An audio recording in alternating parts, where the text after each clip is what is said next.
আসসালামু আলাইকুম। আজকে আমি একটা নাস্তার রেসিপি শেয়ার করব। তো সেটা হচ্ছে চিকেন কিমা পরোটা। তো চিকেন কিমা পরোটা এখানে আমি ব্রয়লার মুরগি হাড় দিয়ে বানিয়েছি। তো ব্রয়লার মুরগি আনা হলে দেখা যায় আমি মাংসগুলো দিয়ে চিকেন ফ্রাই বানাই, আবার বুকের মাংসগুলো দিয়ে অন্য যে কোনো নাস্তা বানাই। তো দেখা যায় হাড়গুলো রয়ে যায়।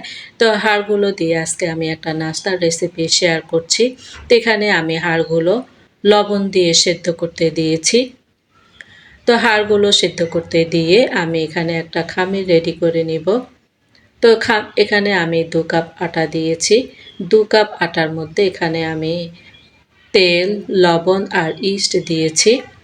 তো এরপর এটাকে আমি ভালো করে মাখিয়ে তারপরে ময়ান করে নিব। তো আমার খামিরটা রেডি হয়ে গিয়েছে। তো এটা আমি 3 ঘন্টা রেস্টে রেখে দেব। তো 3 ঘন্টা রেস্টে রেখে দিয়েছি এটা। আর এখানে আমার হাড়গুলো থেকে মাংসগুলো আলাদা করে নিয়েছি। আর এখানে আমি একটা কড়াই বসিয়ে এখানে আমি সরিষার তেল দিয়েছি। তো সরিষার তেল দিয়ে এখানে আমি আদা রসুন বাটা দিয়েছি। তো কিছুক্ষণ নেড়ে চেড়ে এরপর এখানে আমি দিয়েছি গোলমরিচের গুঁড়ো আর দিয়েছি গরম মশলার গুঁড়ো। তো এরপর আরও কিছুক্ষণ নেড়ে চেড়ে তারপরে আমি হাড়গুলো থেকে আলাদা করে নেওয়া মাংসগুলো দিয়ে দেব। তো এই মাংসগুলো বেশিক্ষণ রান্না করতে হবে না, যেহেতু আগে আমি লবণ দিয়ে সেদ্ধ করেছিলাম।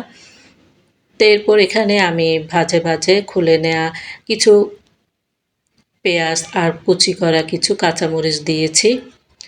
তো আমার কিমাটা রেডি হয়ে গিয়েছে। হাড়গুলো দিয়ে মাঝে মধ্যে আমি স্যুপও বানিয়ে থাকি। তো ব্রয়লার মুরগি আসলে তেমন একটা রান্না করা হয় না। রান্না করা হলেও হাড় রান্না করা হয় না, শুধু মাংসটাই রান্না করা হয়। তো এই তো এখন হচ্ছে সন্ধ্যাবেলা। তো এখন নাস্তা খাওয়া হবে। তো আমি পিৎজা কাটার দিয়ে খামিরটা আমি 4 ভাগ করে নিচ্ছি। তো 4 ভাগ করে আমি 4টা রুটি বেলে নিব। তো রুটিটা একটু ভারী করে বেলে নিব। তো রুটিটা বেলে এরপরে আমি কিমাগুলো দিয়ে দেব। তো কিমাগুলো দিয়ে তারপর আমি এখানে দেব মোজারেলা চিজ। তো মোজারেলা চিজ দিয়ে তারপর আমি রুটি যেটা বেলে রেখেছিলাম, তো সেই রুটিটা উপর থেকে দিয়ে তারপর আমি কিনার দিয়ে এটা আটকিয়ে দেব। তো রুটিটা আমি এটা অল্প তেলে ভেজে নেব। এটা ভাজতে খুব একটা বেশি তেলের প্রয়োজন হয় না। তো এটা আমি তাওয়ার মধ্যে অল্প তেলে রুটিটা ভেজে নিচ্ছি। এই নাস্তাটা বানাতে খুব একটা তেল প্রয়োজন হয় না, অল্প তেলে আসলে নাস্তাটা ভেজে নেওয়া যায়। তো আমি নাস্তাটা ভেজে নিচ্ছি। তো আমরা যেহেতু মানুষ 4 জন, আমাদের 2টো রুটি হয়ে গিয়েছে। তো এটা আমি এখন পিৎজা কাটার দিয়ে কেটে নিচ্ছি। তো আমার নাস্তাটা পুরোপুরি রেডি হয়ে গিয়েছে।